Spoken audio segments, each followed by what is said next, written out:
এই নতুন বছরটা আমরা যেন বেশি বেশি আল্লাহর শুকরিয়া দিয়ে নতুন বছরটাকে সমৃদ্ধ করতে পারি, বেশি বেশি যেন আল্লাহর ইবাদত করতে পারি। নতুন বছরে আমরা শপথ নেই, আমরা যেন অন্তরে হিংসা লালন না করি, বিদ্বেষ লালন না করি, আমরা নিজেরা নিজেরা যেন কাদা ছোড়াছুরি না করি, আমরা যেন মিলেমিশে একসাথে একাকার হয়ে যাই। আল্লাহ তুমি কবুল করো, আমরা পড়ি আমিন। 60টা জিনিস মানুষ মরে যাওয়ার পরে তার কবরে পৌঁছতে থাকে। ইন্না মিম্মা ইয়ালহাকুল মুমিন মিন হাসানাতিহি বা'দা মাউতিহি। মানুষ মরে যাওয়ার পরেও যে 60টা জিনিস তার কবরে পৌঁছায়, তার মধ্যে একটা হচ্ছে মসজিদান বানাহু। সে যে মসজিদ বানিয়ে গিয়েছে, ওই মসজিদের সওয়াব। সুবহানাল্লাহ পড়ে। আপনি টাকা দিয়ে মসজিদ বানিয়ে দিলেন, ওই মসজিদে মুসল্লিরা নামাজ পড়ে, রোজাদাররা এসে ওখানে ইফতার খায়, তাহাজ্জুদ আদায়কারীরা তাহাজ্জুদ পড়ে, তাদের সওয়াবের কমতি হবে না, কিন্তু তাদের সওয়াবের একটা পার্সেন্টেজ সওয়াব যে ব্যক্তি মসজিদ বানালো তার আমলনামায় আল্লাহ ঢুকিয়ে দেয়।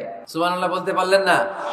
হে নামাজি আমার ঘরে নামাজে পড়ো আজ, দিল মে তোমার চরণ তলে হৃদয় যায় নামাজ।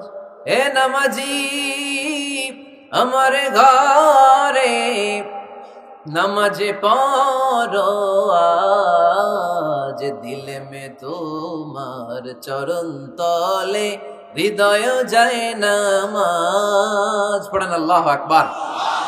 কি সুন্দর লিখেছেন কাজী নজরুল ইসলাম। মসজিদ কেমন যেন মসজিদ তার নিজের ভাষায় আল্লাহর কাছে কেঁদে কেঁদে ফরিয়াদ জানায়, আল্লাহ নামাজিরা আমার ঘরে আসে না, কি সুন্দর টাইলস, কি সুন্দর মুসল্লা, কি সুন্দর এয়ার কন্ডিশন, সব আছে কিন্তু মুসল্লি নাই, ঠিক কিনা?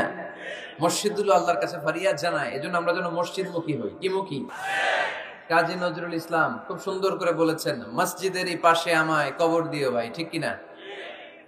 মসজিদেরই পাশে আমায় কবর দিও ভাই, যেন গোরে হতে মুয়াজ্জিনের আযান শুনতে পাই।